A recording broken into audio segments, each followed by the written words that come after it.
साथ में रह रही थी, उसके ऊपर कर्जा था तकरीबन 21 लाख का। उसे कोई चाहिए था ऐसा बंदा जिससे पैसे आ सके। तो हमने मिलके प्लान बनाया था कि किसी को किडनैप करके फिरौती मांग के उसका मर्डर कर देंगे। मर्डर का प्लान पहले से ही था।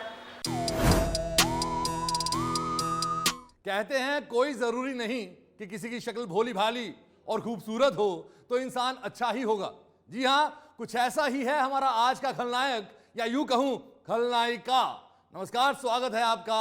मैं हूं खलनायक में और मैं हूं अंकुश जोशी आपके साथ। वो अपनी खूबसूरती से फंसाती थी युवाओं को। आइए और विस्तार से जानते हैं उसकी कहानी।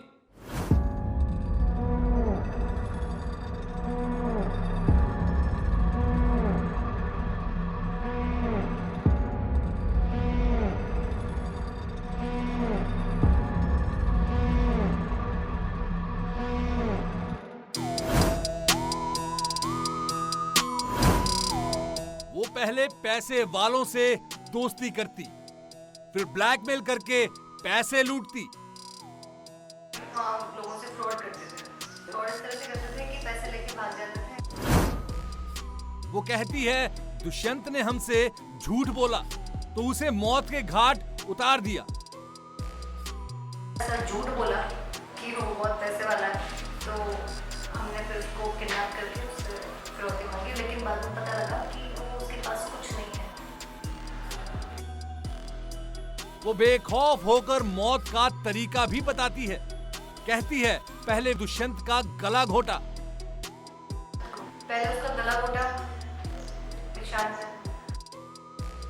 वो नहीं मरा तो लक्ष्य ने उसका मुंह तकिए से दबाया। अंत में चाकू से उसका गला काट दिया और खत्म हो गई दुष्यंत की जिंदगी की कहानी। उसके बाद वो नहीं मरा तो फिर लक्ष्य आया। लक्ष्य ने उसका मुंह तकिए से दबाया, फिर भी नहीं मरा, वो बेहोश हो गया। उसके बाद फिर दीक्षांत ने उससे चाकू मंगाया, मैंने उसे चाकू ला के दिया और दीक्षांत ने उसका गला काट दिया चाकू से। इस खतरनाक खूनी खेल की मास्टरमाइंड कोई और नहीं, एक खूबसूरत हसीना है। इस कातिल हसीना का नाम है प्रिया सेठ। जी हां, वही प्रिया सेठ जिसने ना जाने कितने ही युवाओं को अपने हुस्न के जाल में फंसाकर उनका शिकार किया। तो सबसे पहले जानते हैं इस कातिल हसीना के बारे में। प्रिया सेठ राजस्थान के पाली जिले में छोटे से शहर फालना की रहने वाली है। प्रिया के पिता अशोक सेठ कॉलेज लेक्चरर हैं, मां टीचर रही और दादा प्रिंसिपल रहे। पूरा परिवार एजुकेशन से जुड़ा रहा। पढ़ाई लिखाई का ठीक ठाक असर प्रिया पर भी रहा। प्रिया ने 82% अंकों के साथ 10वीं की। इसके बाद सीनियर सेकेंडरी में 78% नंबर आए। फैमिली का एजुकेशन से जुड़ाव होने के कारण पेरेंट्स अपनी लाडली बेटी को प्रोफेसर बनाना चाहते थे। इसी सपने के साथ कॉलेज की पढ़ाई के लिए 20 साल की उम्र में ही जयपुर भेज दिया। ये बात साल 2011 की है, लेकिन फालना से जयपुर आई प्रिया महानगर की चकाचौंध में खो गई। प्रिया के प्रोफेसर बनने का सपना अब धुंधला सा हो गया। धीरे धीरे प्रिया के शौक बढ़ते गए। अपने शौक पूरे करने के लिए प्रिया को पैसों की जरूरत होने लगी और आखिर दौलत की चाह में प्रिया सेठ अपराध की दलदल में उतर गई।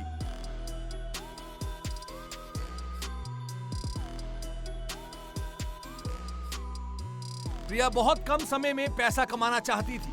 वह दौलत के नशे में अंधी हो चुकी थी। उसे अपने शौक पूरे करने के लिए कुछ भी मंजूर था। इसके लिए वो कुछ भी करने को तैयार थी। अपने सपने पूरे करने के लिए मुंबई चली गई। मुंबई शहर प्रिया के लिए अनजान था, तो अच्छे दोस्त की तलाश में प्रिया ने सहारा लिया सोशल मीडिया का। सोशल मीडिया ऐसी दुनिया जो युवाओं के लिए जन्नत सी है। और सबसे पहले टिंडर ऐप के जरिए प्रिया की दोस्ती दीक्षांत से हुई। ये दोस्ती धीरे धीरे गहरी हो गई। दोनों साथ में फ्लैट लेकर रहने लगे। जब तक दीक्षांत के पास पैसे थे, दोनों ने खूब ऐश किया। लेकिन पैसे खत्म होने के बाद दोनों मुंबई छोड़कर जयपुर आ गए। प्रिया सेठ भले ही मायानगरी छोड़कर गुलाबी नगरी आ गई थी, लेकिन अब तक प्रिया को ऐशो आराम की लत लग चुकी थी। अपनी हर ख्वाहिश पूरी करने के लिए प्रिया कुछ भी कर गुजरने को तैयार थी। जयपुर आने के बाद प्रिया ने एक किराए पे घर ले लिया और फिर साथ लिया टिंडर ऐप का। जिसके जरिए प्रिया को दीक्षांत मिला था। अब टिंडर ऐप के जरिए प्रिया पैसे वाले लोगों की तलाश करने लगी और आखिर प्रिया की तलाश एक शख्स पर आकर खत्म हुई जिसका नाम था दुष्यंत। प्रिया अपनी खूबसूरती से नौजवानों के दिलों में उतर जाती थी। हर कोई प्रिया से दोस्ती करने को बेताब हो जाता था और प्रिया की इसी खूबसूरती के जाल में फंस गया दुष्यंत।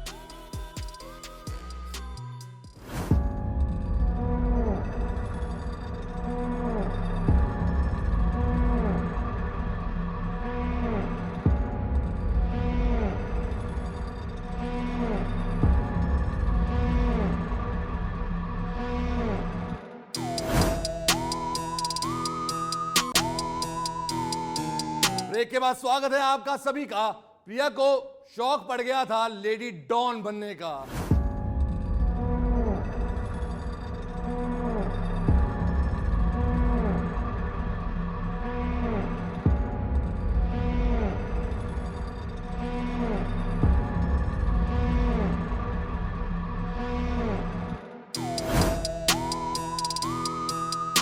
इस खौफनाक कहानी की बुनियाद टिकी है दुष्यंत और प्रिया के झूठ पर, जिसकी शुरुआत होती है फरवरी 2018 से।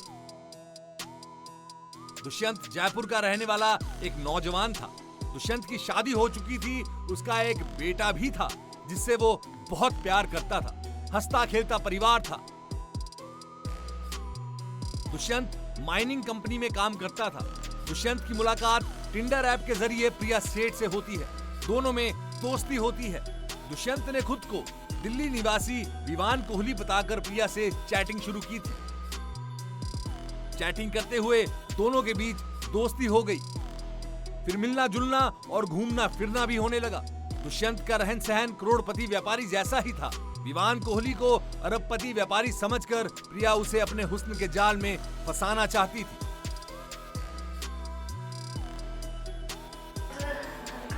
नाम भी पता नहीं था। टिंडर पे मिला था वो मुझे, उसने मेरे को अपना गलत नाम गलत पहचान बताई थी और ये बताया था कि बहुत पैसे वाला है वो। अब तारीख आती है 2 मई 2018। वक्त शाम के करीब 7 बजे। दुष्यंत घर से निकलता है लेकिन घर नहीं लौटता है। बेटे के घर नहीं लौटने पर पिता दुष्यंत को फोन करते हैं तो दुष्यंत बताता है कि वह काम के सिलसिले से बाहर गया है और उसकी कंपनी का ट्रक पुलिस ने पकड़ लिया है। उसे छुड़ाने के लिए वह आया है। घर वाले देर रात तक दुष्यंत का इंतजार कर रहे हैं लेकिन दुष्यंत अभी तक लौटा नहीं है। रात अब ज्यादा हो चुकी है तो दुष्यंत के पिता बेटे की फिक्र में फिर से कॉल करते हैं लेकिन अब दुष्यंत कोई रिप्लाई करना भी बंद कर देता है। और रात को उसका फोन स्विच ऑफ हो गया। घर वाले थोड़े चिंतित परेशान हुए। रात भर उसको ढूंढा, उसके फोन पे ट्राई किया और उसी दौरान वो ढूंढ रहे थे जब उनके फोन पे करीब 10:15 बजे दुष्यंत के नंबर से एक कॉल आया। इसके बाद दुष्यंत की पत्नी दुष्यंत को फोन करती है तो दुष्यंत से बात होती है। वह फोन पर कहता है कि मुझे 8-10 लाख रुपए की जरूरत है, मुझे ये पैसे मेरे अकाउंट में डाल दो। दुष्यंत की ये बात घर वालों को अजीब सी लगी लेकिन थोड़ी देर बाद फिर से दुष्यंत ने फोन करके कहा कि ये पैसे मेरे अकाउंट में डाल दो वरना ये लोग मुझे मार डालेंगे। दुष्यंत के ये शब्द सुनकर दुष्यंत के परिवार वालों का दिल ठहर सा गया। उन्हें एहसास हो गया कि दुष्यंत बहुत बड़ी मुसीबत में फंस गया है। बड़ी मुश्किल से रात गुजरती है। इसके बाद तारीख बदलती है और दिन होता है 3 मई 2018 का। फिर से दुष्यंत के पिता के फोन पर घंटी बजती है और सामने से आवाज आती है दुष्यंत की। वो कहता है मेरे अकाउंट में 10 लाख रुपए डाल दीजिए वरना ये लोग मुझे मार डालेंगे। इसके बाद फोन से एक लड़की की आवाज आती है। वह लड़की कहती है 20 मिनट सिर्फ और सिर्फ 20 मिनट में पैसे अकाउंट में नहीं आए तो इसे जान से मार देंगे और फोन कट जाता है। फोन आया तो मेरे बेटे के निक्की के फोन से फोन आया और पहले मेरा रिप्लाई बोला कि पापा जो है ये मुझे मार देंगे, इनको 10 लाख रुपए देंगे, मुझे बचा दो। फिर वो फोन उस प्रिया सेठ ने ले लिया और उसने बहुत ही गंदी गालियाँ दी मेरे को और मेरे को कहा तेरे बेटे को बचाना है ना तो 10 लाख रुपए इसके खाते में जमा करा दे। मैंने कहा भाई 10 लाख तो मेरे पास नहीं है अभी, तो मेरे को टाइम दो 4 बजे तक का, तो अभी कितने जमा करा देगा? मैंने कहा मेरे पास 2-3 लाख है, अगर 3 लाख तो 20 रुपये जमा करा नहीं तो तेरे बेटे को मार देंगे। मैं खूब गिड़गिड़ाया, रोया, और बीच में गाड़ी गलौज चालू हुई उसकी। अब आपने बताया, आप सब ने कहे शायद मैंने मेरी ज़िंदगी ऐसे अफसर किसी लड़की से नहीं सुने होंगे। वहाँ से मैंने 3 लाख रुपए की FDR थी मेरी कोऑपरेटिव बैंक में, वो FDR मैंने तुड़वा के उसके पैसे लेके और मैं यूनियन बैंक में गया। बस उसके बाद मुझे फ़ोन स्विच ऑफ कर दिया, तो दोबारा फ़ोन नहीं। दुष्यंत को मारने की धमकी सुनकर दुष्यंत के पिता घबरा गए और करीब 1 घंटे में 3 लाख रुपए का इंतजाम करके दुष्यंत के खाते में डलवा दिए। फिर दुष्यंत के फोन पर युवती को 3 लाख रुपए जमा कराने की सूचना दी। इसके बाद व्हाट्सएप पर 3 लाख रुपए की रसीद मंगवाई और बाकी रुपए जल्दी से जल्दी डालने को कहा गया। अब दुष्यंत के घर वालों ने पुलिस को यह सूचना दी। पुलिस ने एक टीम बनाई और दुष्यंत की तलाश तेज कर दी, लेकिन पुलिस को कामयाबी हाथ नहीं लगी।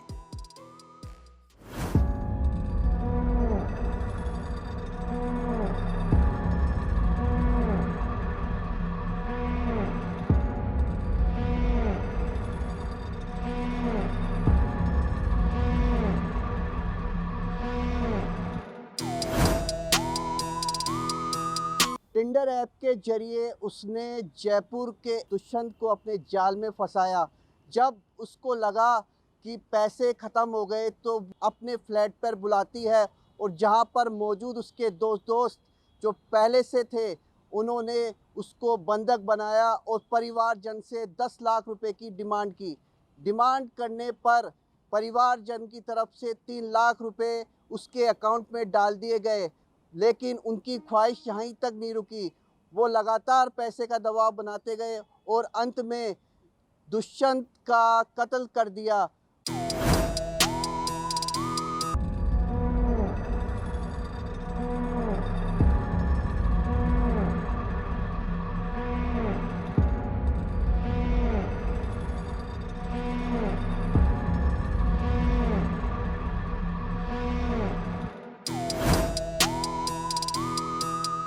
अचानक दुष्यंत के पिता के फोन पर झोटवाड़ा पुलिस स्टेशन से फोन आता है और कहा जाता है कि आपको SMS हॉस्पिटल आना है, कोई जरूरी काम है।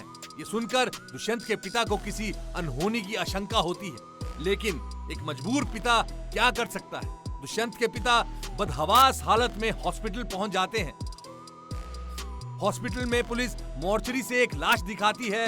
लाश का चेहरा बिगड़ा हुआ था, लाश पहचान में ही नहीं आ रही थी, लेकिन दुष्यंत के हाथों की उंगलियों की अंगूठियों को देखकर दुष्यंत के घर वाले फपक कर रोने लगते हैं।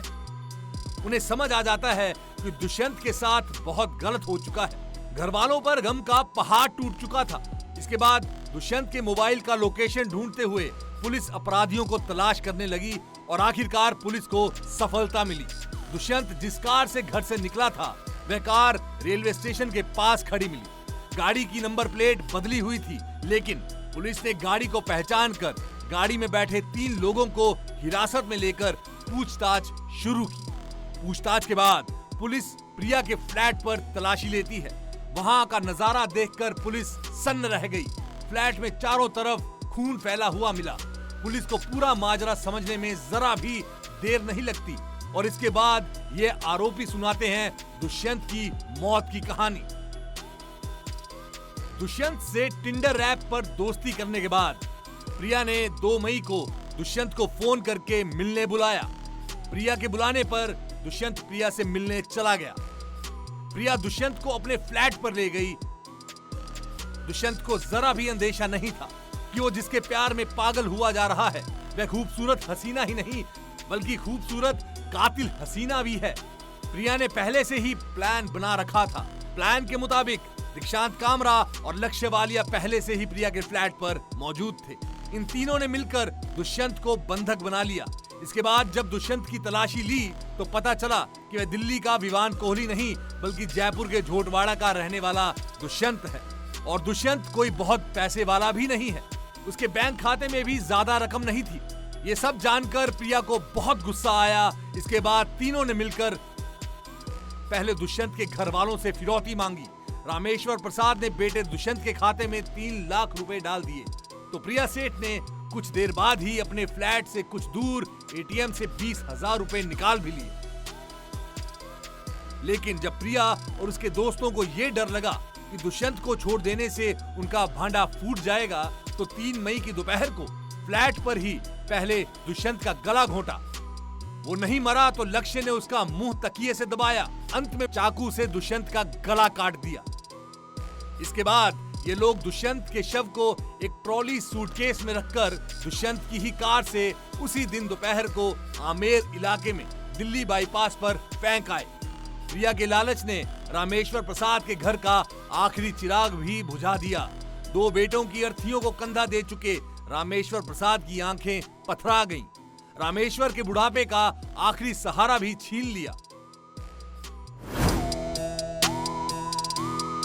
जब जोटवाड़ा पुलिस ने पिता राम प्रसाद को फ़ोन किया और संदिग्ध लाश के बारे में बताया, तो तुरंत पिता मोचड़ी पहुंचते हैं। चूँकि लाश का चेहरा कुचला हुआ था, तो पिता ने हाथ में पहनी अंगूठी से उसकी तस्दीक की और बताया कि ये मेरा बेटा है। उसके बाद पुलिस ने तफ्तीश शुरू की, किस तरह इस घटना को अंजाम दिया गया, इसके बारे में टीम गठित की गई और पुलिस की पड़ताल जब पूरी हुई तो वो प्रिया सेठ के घर तक पहुंचे, जहां पूरी घटना को अंजाम दिया गया। वहां से साक्ष्य जुटाए और पुलिस ने प्रिया सेठ के जो दोनों दोस्त थे उनको हिरासत में लिया और हिरासत में उन दोनों ने अपना जुर्म कबूला। उसके बाद प्रिया सेठ को गिरफ्तार किया गया।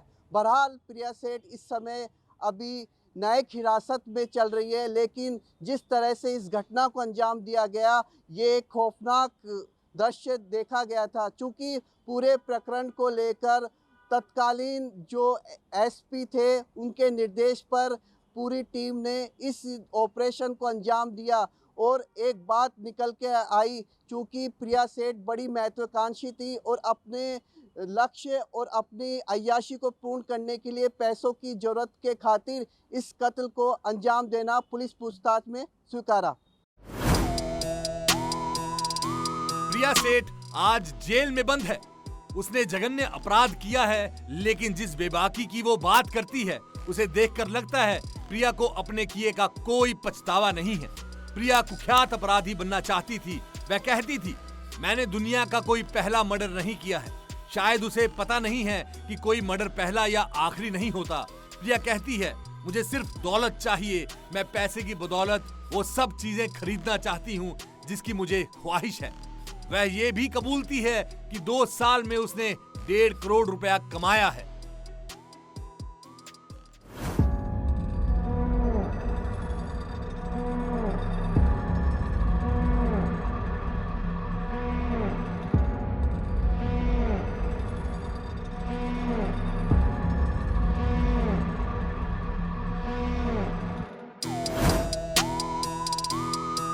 तो देखा आपने कैसे बड़े शहरों की चकाचौंध ने एक काबिल और होनहार लड़की को जुर्म की दुनिया के रास्ते पे चलने के लिए मजबूर कर दिया। लेकिन आप लोग हमेशा सतर्क रहें कि आपको कोई इस तरीके से ना लूटे। आज के लिए बस इतना ही। अगले सप्ताह फिर मिलेंगे किसी और खलनायक के साथ। तब तक के लिए जय हिंद।